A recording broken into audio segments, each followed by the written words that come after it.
Hey everybody, welcome to this week's episode of Building Teams with Teams & Co. We are thrilled to invite Tim Collings, the founder and CEO of 4i Leadership. You may have remembered a few weeks ago, I was on Tim's podcast, and we are excited to have him here with us today. So Tim, welcome. Tim, we are thrilled to have you, man. Aside from you having maybe the coolest accent that's ever been on the Building Teams with Teams & Co podcast, man, I'm just super excited to learn more about you, hear your story, and get into what 4i Leadership really is all about. So welcome on in. How you doing today? Well, first of all, I'm very, sort of flushed and, a little bit embarrassed by that compliment. I don't get remarks on my accent terribly often. But no, I'm really pleased to be here, and it's great to meet you, Mike. I had some wonderful exchanges with Tracy. And I think there's a great alignment of thinking and knowing and being, and the way that you guys are sort of coming at this work. I think there's a real alignment with what we're doing here in Australia. So it's great to be here. Yeah. Well, Tim, maybe we can start by just hearing your story. We'd love to hear sort of your professional background and what eventually led to you starting 4i Leadership. Yeah, look, I mean, I'll give you the kind of the short version, and then you can double click wherever you like. So my accent's a little bit sort of blended because I grew up in the UK, but then I've had really most of my professional working life here, and I went through the sort of the public school system in the UK and did well enough to go to one of the leading universities. And I studied organizational behavior as an undergrad, not really having any sense at that point of what I would do post-college, but it was a topic that kind of combined a number of things that I had done as electives, sociology and business studies and history. It's a very anthropological approach to looking at people in organizations. So I kind of fell out into the workplace and got picked up by a big global recruitment company, and basically ended up doing that for 15 years through the sort of the transactional houses and executive search, and then getting invited to do more and more one-on-one leadership capability building as a leadership coach, and then do organizational design consulting work, and then learning framework design. And time in corporate was a real mixed bag. Some of it was outstanding. Some of it was absolutely terrible, both in terms of my performance, frankly, and the experience I had as an employee and a growing leader. And so I took a big leap of faith. The week before our first child was born, I quit my very nicely well-paid, secure corporate job to jump with both feet and whole heart into entrepreneurship. I would like to add, with the full blessing and endorsement of my wife. And that was nearly 8 years ago. And 4i was the second iteration in entrepreneurship. So that was co-founded nearly 6 years ago. And in a nutshell, 4i is what is now becoming increasingly sort of popular. It's a sort of a decentralized collective entity. So we have lots of contributors that bring their own essence and potential to the party. Everybody's focused on, leaders really bringing a significant contribution to the world, and they then apply themselves as a learning framework designer, or as a recruiter, or as a coach. And I have a late stage co-founder now in LA as well, who has a doctorate in organizational development and learning design. And yeah, we're trying to kind of push the boundaries, work around the fringes, trying to do the more confronting, kind of provocative stuff. So we're doing a lot of work in the social justice space through the organizational context in inclusion, diversity, and equity. We're working around climate action, and I think the strongest alignment, with yourselves at Teams is the whole meaningful work thing, right? What is it that we're trying to achieve when we show up to do work? And for us, we speak a lot to things like purpose and values and mission, of course. But fundamentally, it's like, what's your strongest connection with what you're doing on a daily basis? And why is that something that you should keep showing up to do and want to do more of?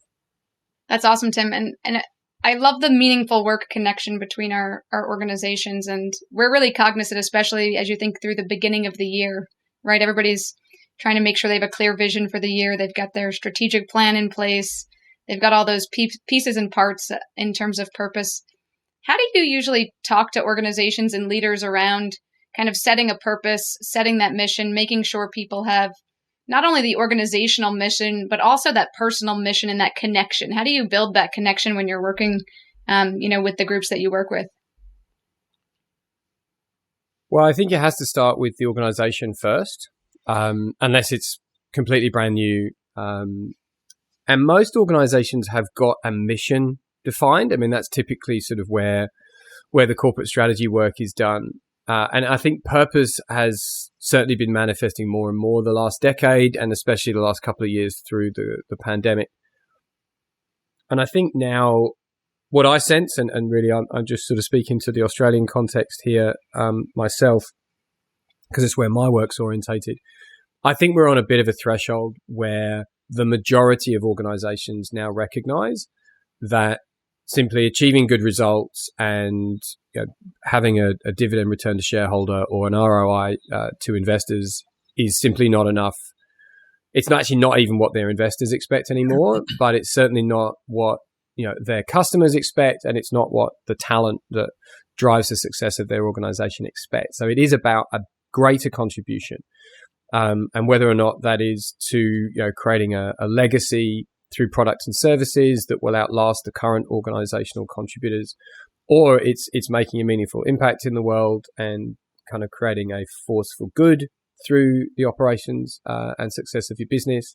And I really like Paul Pullman's work in this space around a net positive organization, which is not just about climate. So the question that we take to founders, chief executives, boards, is really, the big aspirational questions like, what's possible for this organization? Like, what's the greatest impact you could have? Or what's most important to you collectively as the constituent elements of this entity that we call a business? And once you've defined what's most important, well, how do you orientate the operations of your business to contributing to that? Is it directly through what you do? Is it indirectly through an extension into sort of social enterprise or donation or some kind of outreach? And that tends to be where the conversations start. What's possible? What's the greatest impact? And what's most important? Yeah, one of the things that strikes me, Tim, is there's, I don't know, an example I bring up often is like the marathon example, right? Running a marathon is really simple. You just put one foot in front of the other for 26.2 miles. It's just really difficult to do. And it strikes me that shifting, sort of social pressures to being more purpose-driven, to being more mission-driven, i.e. not just having a mission statement on a company's website, but actually using it to make important strategic decisions and living into trying to drive a greater purpose. It's just a tough thing to do. So I'd love to hear more about your work in working with organizational leaders to move beyond just mission statement is something that you sort of have to mission statement, and purpose and values is something that are actually used and meaningful in the context of a workplace. Yeah, sure. So I might give you two anecdotes. I mean, I think not that I sort of really like to blow any kind of smoke in our direction, but I think I can speak with the most kind of comfort to what that journey has been for us as an entity. And I'll also speak to one of our clients, and what I like about them is how progressive they already were when they invited us to help kind of take them to the next level, and now what they're striving for. So for us, like I would say, we didn't have a clearly defined purpose when we started out in 2016.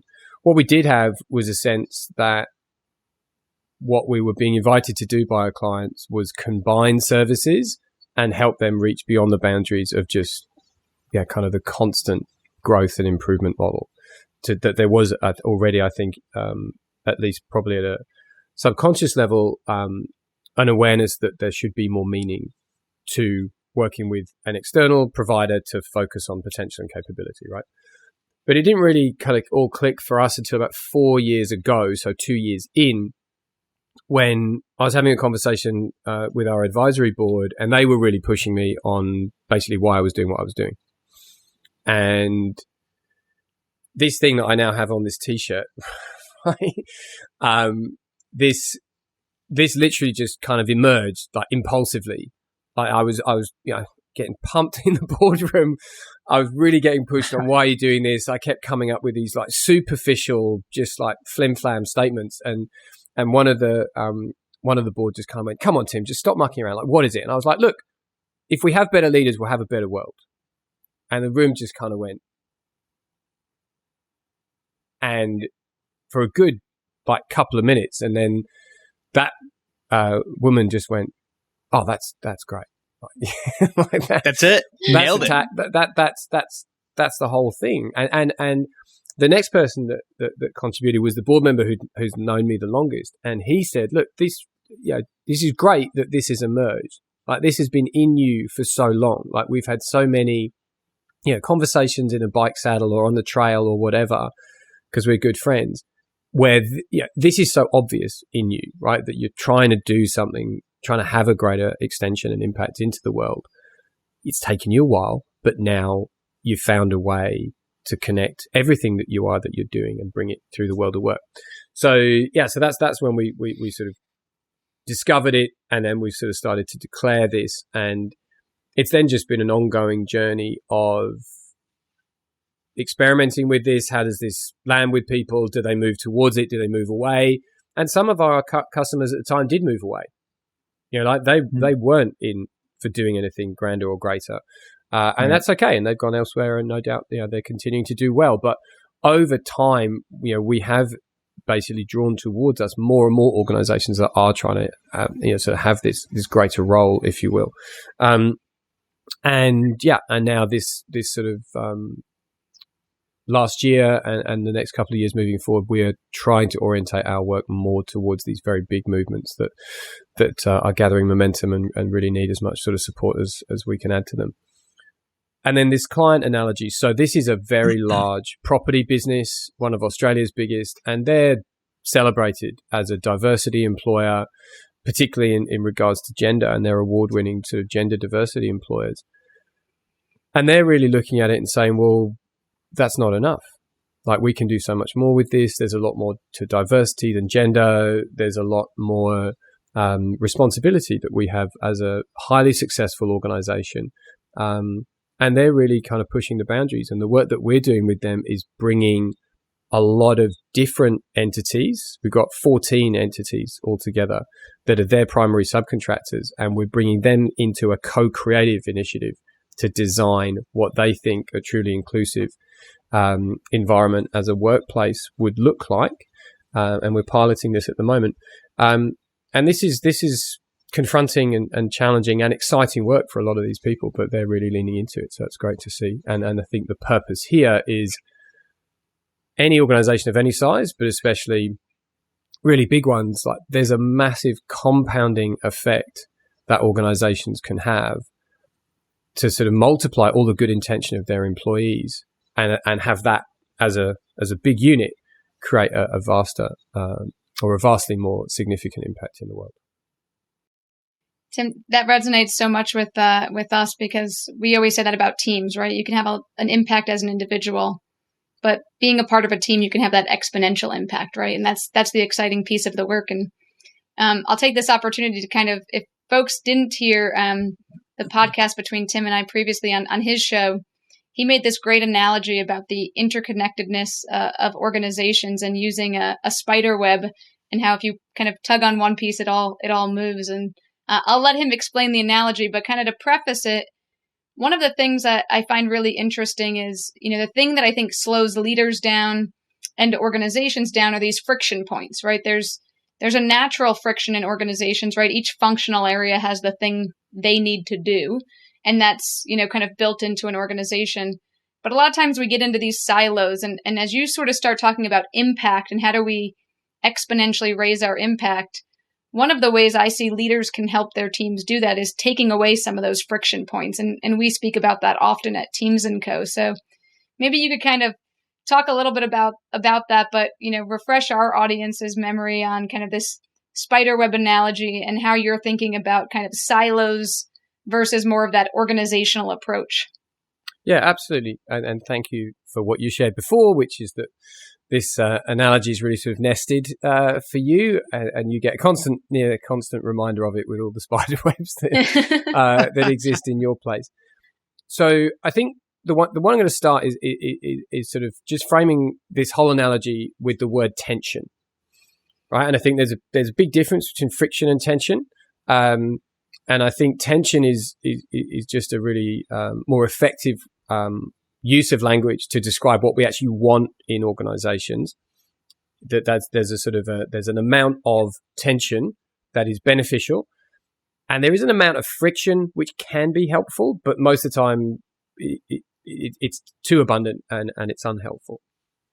So this is an analogy to really demonstrate connection, and that silos just don't exist, and that no event ever exists in isolation. Even if you're in a COVID lockdown and you can't interact with anybody, you're still actually not in isolation.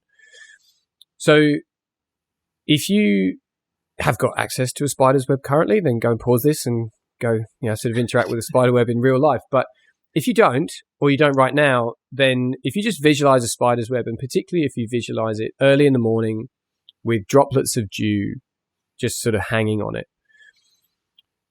And then if you go and stand and observe that spider's web, you'll see that every part of it is an integral whole, right? Every element is there by design, everything has purpose, and everything is there working cohesively towards a shared goal, right? To gather basically calories for the owner of the web.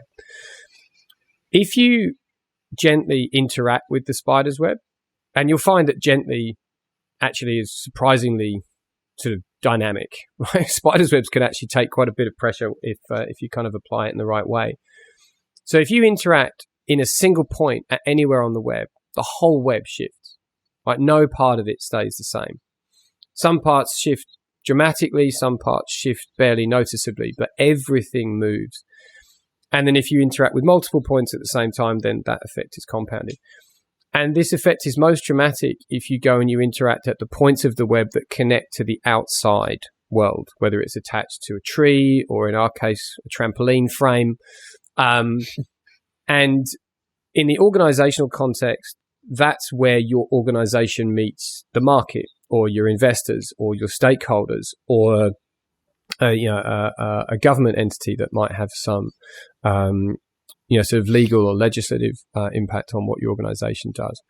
So where your organization meets those points, like that's where the dynamism is most pronounced, right? That's where if you do something different, you'll see a significant shift in that interaction, and that'll compound all the way through your organization. So you launch a new product, that product goes well or it tanks, your organization's going to react concurrently.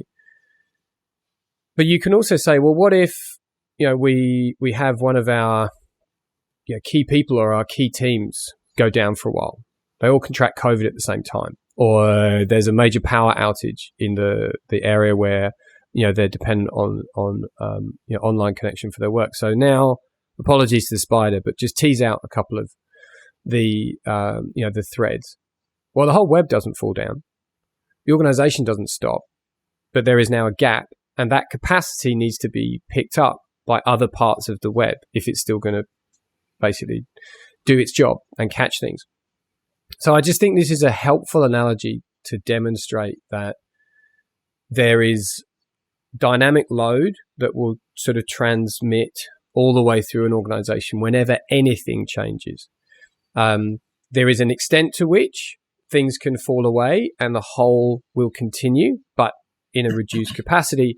And if you've ever then sat and watched a spider repair the web, they never make the same web twice. When they're patching the holes, their aim is not to put back what was before, it's to make it better and to work with what they've now got and to reform something which is now more efficient based on the remaining structure. And I think that also is really important when it comes to teams, right? So if a key person leaves, are you aiming to replace like for like, or are you aiming to replace with something that's better? Yeah, that's super interesting. I have a couple follow-on questions. Number one, Australia is a super scary place in terms of spiders. Yeah. Are you out there in the field doing field research with scary Australia spiders? by default, they're Australian spiders. I don't import, safe to handle spiders just for my, sort of evil, interference plans. No, man. I mean, I'm standing in my garden, and these things are doing what they're doing. So, very quick aside, like the reality, living in Australia is like most of what exists on this land can, if it wishes, kill you. The reality is that it doesn't want to, right? Like, I don't know anyone that has been bitten by a spider, right? But these things are around you all the time. And, there's more people killed in car accidents than are killed by crocodiles, sharks, and spiders in Australia every year.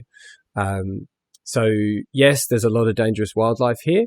The good thing is that apart from a brown snake, Australian wildlife won't actually track you and hunt you like African wildlife and some American wildlife. So, there's upside. Very nice. That's very actually nice. the same tagline that I went on a tour when I was in Australia. I went on a tour, like a walking tour of one of the rainforests, and that was what our guide said. They're like, "Don't touch anything; something will kill you." And we were like, "Oh, okay, that's it's a very ominous way to start a walk."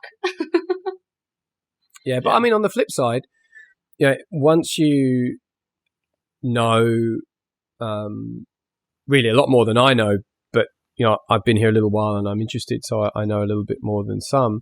There's also a lot here that can sustain you, right? So this is how the web works, right? Yeah. Like we've got native plants and foodstuffs here that have got ridiculous benefits. Like more antioxidants than any other plants in the world. Like kangaroo has got an incredible calorie to fat ratio, the highest iron content of any red meat. Once you understand a place, you'll find a way to be in it that is nourishing and nurturing for everyone. I feel like that's our next analogy to dive into. I mean, we won't because Mike has really good questions coming, but that's a nice metaphor. No, for sure. I mean, I was thinking of a natural way to extend that, right? Because you can look at that web, right? That spider web that exists within the context of a broader, much more dynamic, much more complex ecosystem that will have components and things that cause changes to it, right? Just like the legislative environment may change, or consumer demand will shift toward one thing or another. So my next question really is along those lines. Like when you're working with leaders, there are some things that must always stay the same, right? From a purpose perspective or a values perspective, I think it's okay and necessary for organizations to be inflexible on certain points.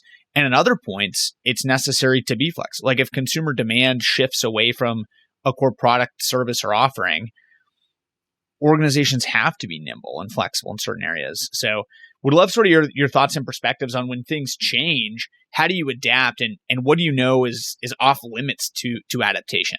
Yeah. So I might be a little bit provocative in the first part of my response and say I think nothing is constant and nothing is inflexible. But what you need to look at is the adaptability in context and in a time frame. Right. So if an organization keeps anything completely immovable over the span of 100 years, they'll become irrelevant. Right. So the obvious one, Ford, right? If Ford had just gone, look, really for us, it's black or you're out, then they would have been out a very long time ago. And just to ensure what we're talking about here is the original Ford car was only available in one color, and that was black. You could have any color you liked as long as it was black. That's what we're referring to.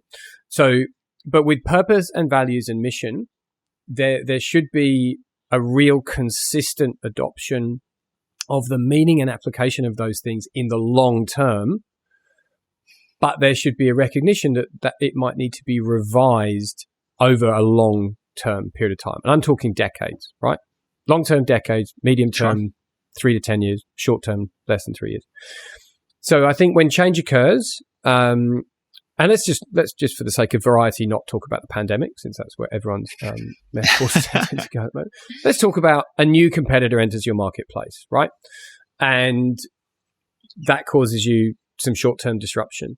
So what are you going to do? Are you going to abandon purpose, values, mission and just kind of go head-to-head and do whatever you need to do to absorb the price pressure maybe, or sort of extend into features and services that this new product has that yours didn't, and then maybe you're going to find that you had capacity and capability you never knew, and now you can match them, or you try and meet them and you miss the mark, and it actually devalues your product even further.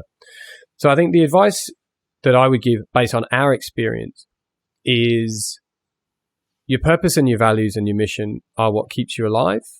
They're your muscles and your skeleton, right? That actually is the substance of you as an entity. So unless you're planning on growing another arm or cutting one off, like, it needs to be that radical, a sort of a shift, right? If you're going to change what your purpose, values, and mission are. What you need to do is figure out what you do with these things in order to serve the environment that you find yourself in. And that is on an hourly basis, right? So if your values are your arms and your purpose are your legs, right? Your legs are continually taking you in a direction that you're pursuing, and your arms are kind of figuring out what to interact with in order to get you there. Well, that variation is constant, right? You're constantly feeling out the ground under your feet and making those minor adjustments to move effectively over the terrain. And your arms are figuring out whether to grab a vine and swing across a bridge, or help you leap across it, or whatever. So values only exist in their lived behavioral state. To respond fully to one of your previous questions, values that just exist on a wall or on a contract or in some marketing material, you might as well not have them. If your values can exist in the actual minute by minute lived behavior of your organization consistently, not uniformly, but consistently, then you've actually got something that's worth having and will become the unique essence of your organization. So something like being honest, although most of the time honest is the value. But if you can turn that into a verb and make it action-based, so being honest always, then you've actually got a shot at nurturing a consistent behavior that your organization will be known for. And that is something that will stand the test of time, can be adapted to an extent, but there's kind of compromise points. And I use analogies when we're working with teams around values of sort of gardens that are surrounded by walls and gates, right? So if you're living in the garden, you're going to be doing different things at different times to nurture the environment. But as long as you are consistent and living those values in that space, it'll flourish. If you find yourself exerting a comparable amount of effort to climb over a wall, even a wall that's shoulder high, that's you finding yourself in a behavior which is contradictory to your values. You're actually trying to move out of a space which is nurturing. And you see this with people who are sort of acting in a behavior that a part of them knows is contradictory to what they're trying to achieve. Like, you see people getting super red in the face, they might be perspiring, they might be really tense in the hands and the shoulders and the face, right? That's the kind of effort and energy that's involved with climbing over a wall. So that's this really sort of extraordinary level of behavior which is contradictory to your lived values. Or you might see someone demonstrate a more moderate behavior, like walking up to a picket fence gate, opening the gate and walking through it. And these are sort of changes away from the constant of lived values that are more acceptable in the short term, but it still requires effort to walk back through that gate, kind of come back into that nourishing, flourishing garden and say, oh yeah, I went over there for a bit and kind of walked through the gate, but I'm back now. And yeah, that's, I've got to own that action. Whereas if you find yourself on the other side of a wall, sometimes, you're very isolated, you're away from the environment, you might feel lost, it might take real effort to come back. So how often have you seen a manager, because of maybe stress or pressure from another source, like absolutely rip into someone in front of the whole team, or in front of a customer or a supplier? And then very often that manager's behavior after that is to go into their office, shut their doors, sit there and basically sulk for some time. They're kind of recalibrating what just happened. And that might be unconscious. And then it takes real effort for them to kind of come back and make good and reconnect with their team and that individual. And that's like climbing back over the wall. When you're on that wall, you're sulking in your office with your door closed, and it's going to take real effort to climb back over. So we find that these metaphors are really helpful in identifying actual behavior currently and sort of calibrating the amount of effort that's required the fact that it's actually nicer just to stay in the garden and live your values. Yeah, so Tim, that's like a great segue into what we've been talking a lot about at Teams & Co., which is, those moments as a leader are incredibly difficult. And one of the things we have been working on a lot with Teams Global, our online learning platform, is how to prepare new leaders for things like that, right? When you're a new leader, oftentimes you're promoted because you're really good at your job, but you maybe don't get the training you need in leadership. And it's a struggle for new leaders, especially in those situations when they're trying to find their way and, map their boundaries. So what would be your advice to a new leader as they're kind of taking on a leadership role? Are there key pieces of wisdom that you would share from your perspective and your career journey? So I think the direct advice would be don't do what I did most of the time.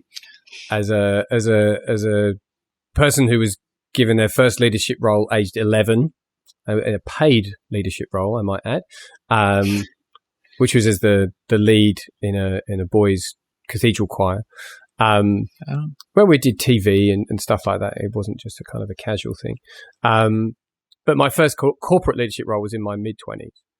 And I adopted, almost as a mimic, the behavior of the leaders that were more senior in the organization. And that got me some results, but the results were very mixed. And it got me a lot of internal strife.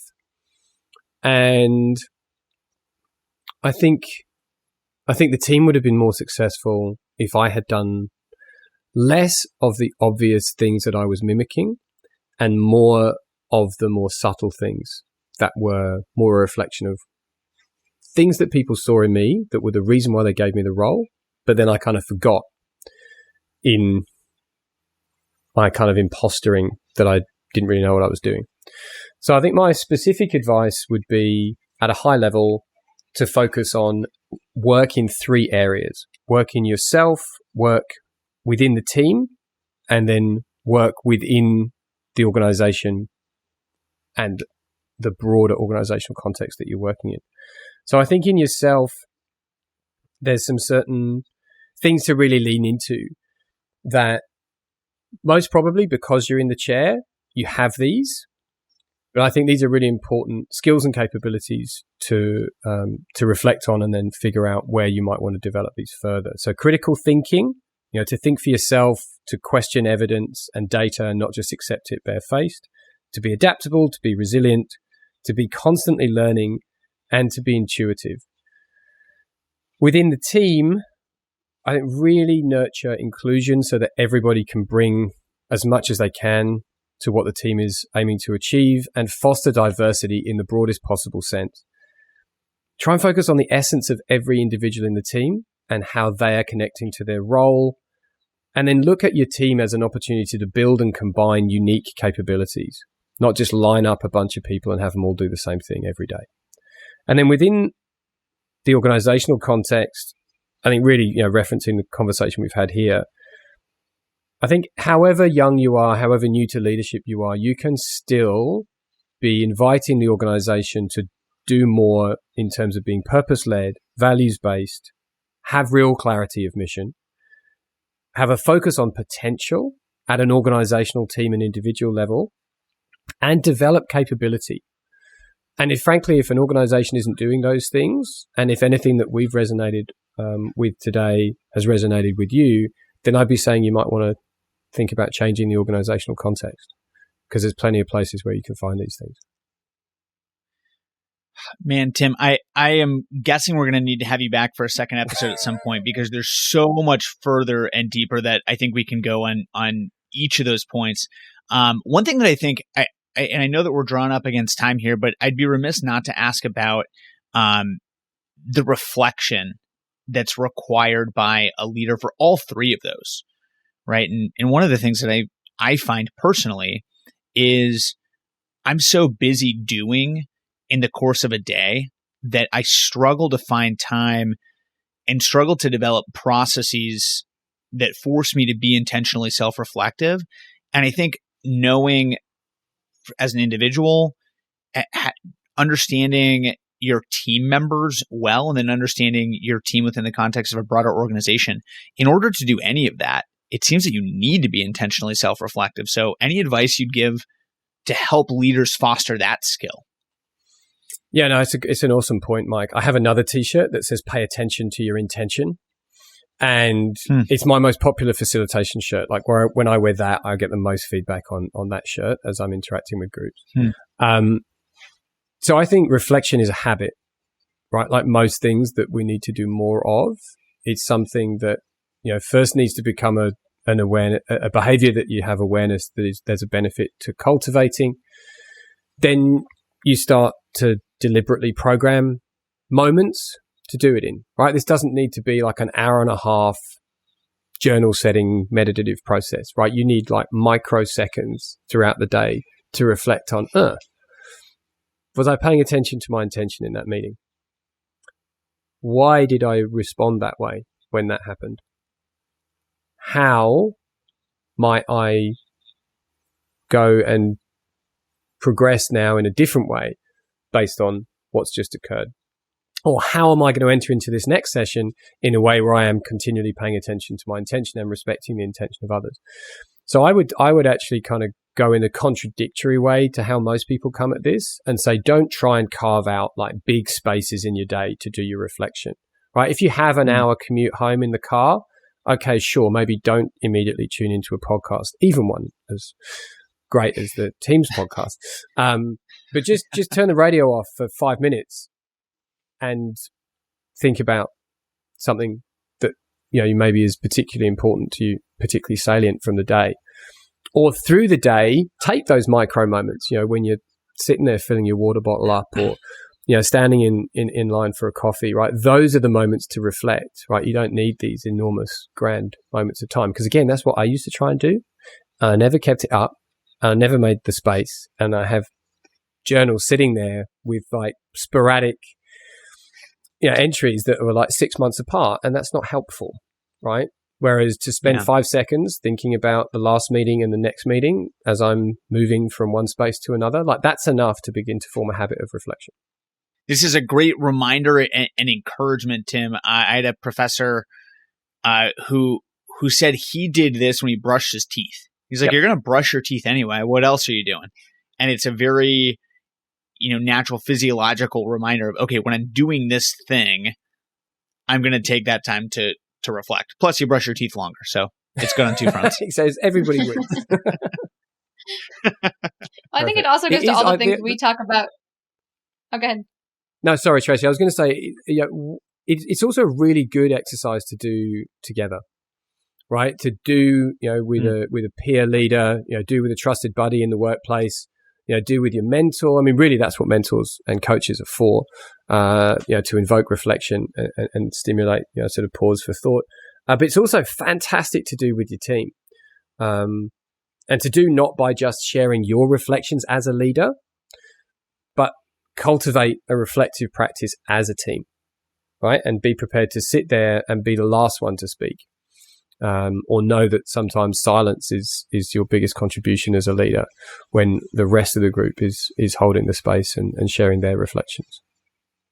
Yeah, and I think it goes to a lot of the things around like the successful pieces of leadership is how do you try to just fit things into your daily routine, right? I think over a lot of times as leaders, we all try to do these big, grand initiatives and they don't move forward because they're not easy, right? They're something addition to all of our days. So I just love that because we talk about that a lot about in terms of like building communication into your normal cadence or feedback into your normal cadence, and self-reflection is the same way, which is if you try to carve out, a full day or hours, it may not work. But if you can find those little moments, those will start to add up. We had a guest a few weeks ago saying he used to try to find just like do one more thing a day. And if you could just like write that one more email, all of that would just kind of cumulatively add up to a much bigger success. So really enjoyed that conversation too. But Tim, we've been able to ask you a ton of questions, but are there anything that you'd like to share with our audience? I'm sure after this conversation, they're going to want to learn more about 4i and about your work. So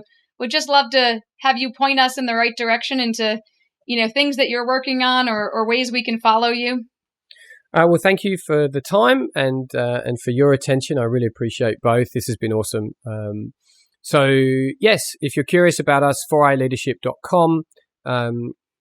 Most of our work is in Australia, and we have one of our co-founders, Dr. Tom Alan Levenwar, is in LA. All of our work stateside is in California currently.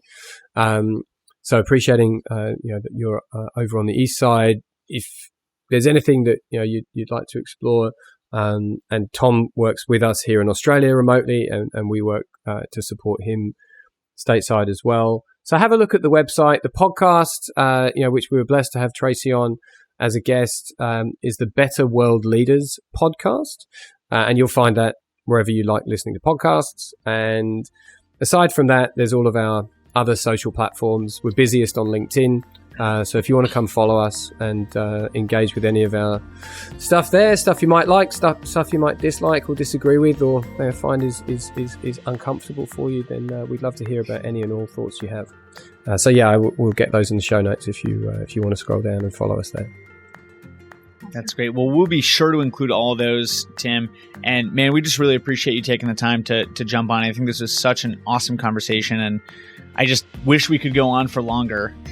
But with that, we'll just encourage everybody who's listening to hit us with a like, a subscribe, and leave us some comments. We always love hearing the comments that come in from this podcast in particular. And Tim, if we get any for you, we'll be sure to direct those your way as well. But really appreciate you taking the time. And with that, we will wrap up this edition of the Building Teams with Teams & Co podcast, and see y'all next week. See you later. Thanks, Tim. Bye.